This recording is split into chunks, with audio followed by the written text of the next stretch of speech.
Hello crafters, this is Yana Smakula for SimonsSTM.com.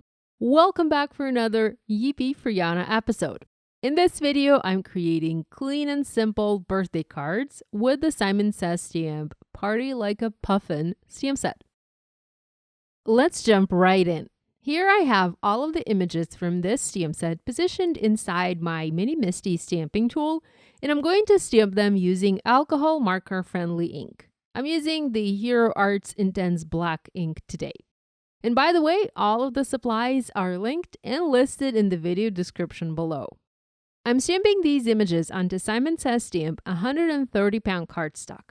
I love this paper for Copic coloring as it takes ink really well, and it is also very thick and sturdy paper, perfect for colored die cuts. I know I will be cutting these birds out, so using this paper is ideal for my project. Next, we're going to do some coloring. I picked this stamp set in particular because I wanted to show you how you can do coloring on a very simple, very basic level, but still have your stamped images look colorful and beautiful and playful. Now, I'm not going to do much blending. In fact, I'm aiming to use only one color of ink for each section and each image that I plan to color. I'm using C9 to color the bodies of the birds. I want the bodies to be black, but I don't want to use my black marker. I want something a little less stark, so I'm using a cool gray here instead. Now you can go with a lighter shade, perhaps a C7, or a different tone like a neutral gray or even a warm gray. Do what works best for you. Now I also added a touch of darker C10 along the detail lines on my bird, just to help that line remain visible on the finished image. Lately, I really love to color images without the need to do excessive color planning, color blending. All I want to do is add a solid layer of color and call it done. And I feel like this is the best way to get into coloring. This reminds me of like children's coloring, when you just have one color, one marker, and you doodle or scribble it all over your image. Now, if you've never done coloring before, or if you struggle with coloring, doing this sort of single marker color application is very approachable. Next, I'm using C3 and C1 markers to add a touch of shading to the belly. I am keeping the belly and the face mostly white. And I know I said I'm not going to do any blending, but sometimes when I use a C1, it ends up being barely visible. So I had to add the C3. And of course, the C3 was a little bit too dark, so I had to blend it out using my C1 marker. Next, I'm using the YR07 to color part of the beak orange. Again, this is single marker coloring process. There is no blending. I'm also using this same color to add a touch of orange around the eye. I looked up images of puffins online and they all had either yellow or orange detail around the eyes, so I decided to copy that. Next, I'm coloring the feet orange as well, doing zero shading here and not worrying at all about this image looking flat. To me, it doesn't look flat. To me, it looks fun, playful, quirky, and colorful. Next, using Y35 to color the other part of the beak yellow. And again, there's no shading, just doing one solid color application here.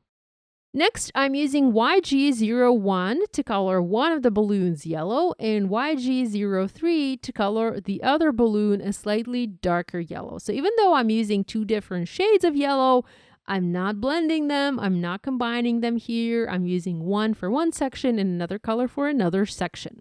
Now, when using an alcohol marker to color a somewhat larger area, such as the balloon, you might need to go over that area a few times to really saturate your paper and have smooth, solid color coverage. This also depends on how fresh your marker is, how well re-inked it is, and things like that.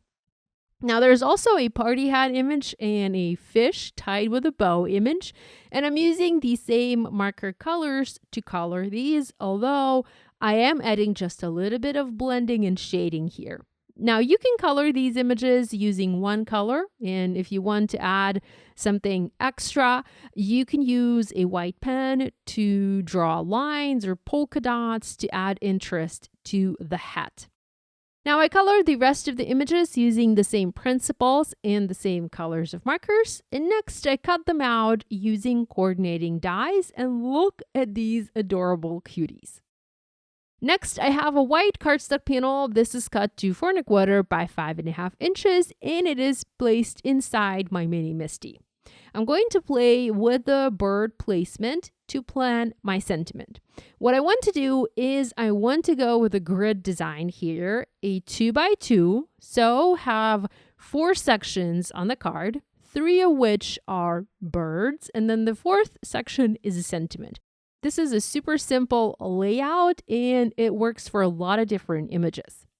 With the birds positioned, by the way, I added foam adhesive squares to the back of each bird and to the back of all of my die kits, really.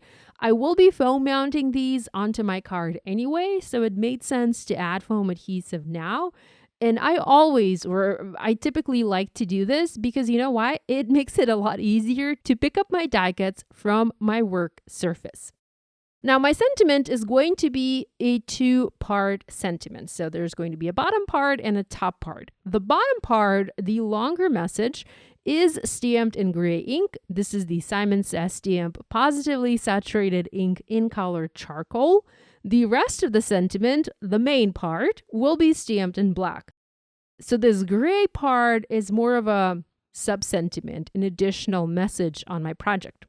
So next I'm stamping the word birthday. I have it positioned directly above my sub-sentiment, and I intentionally cut the happy birthday apart using my scissors to be able to stack this message. I'm stamping one word at a time, as this allows me to better position my stamps and have them placed or stamped a bit closer together. Now I'm scooching the word happy a little bit to the right as I want to add a party hat over the letter B in the birthday to dress it up.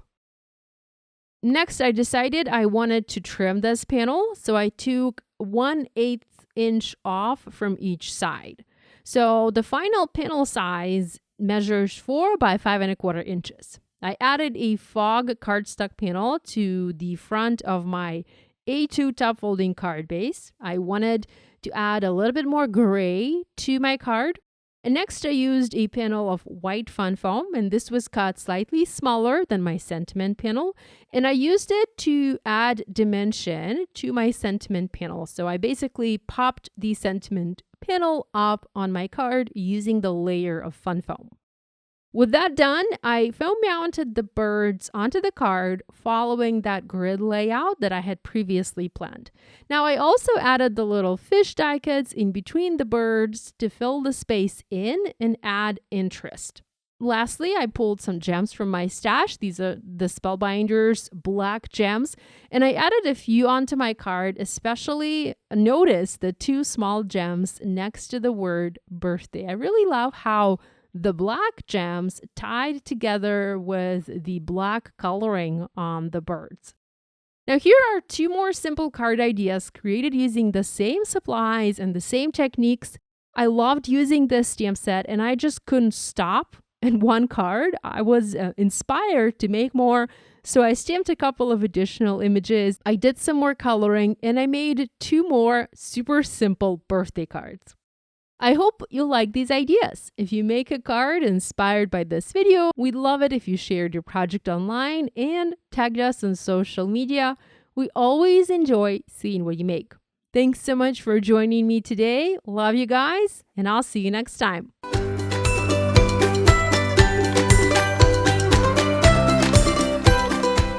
Hi there, I'm Heidi, Simon's mama and founder at simonsaysstamp.com. Thank you so much for watching our video. If you like what you just saw, be sure to press the thumbs up and subscribe to see more great content.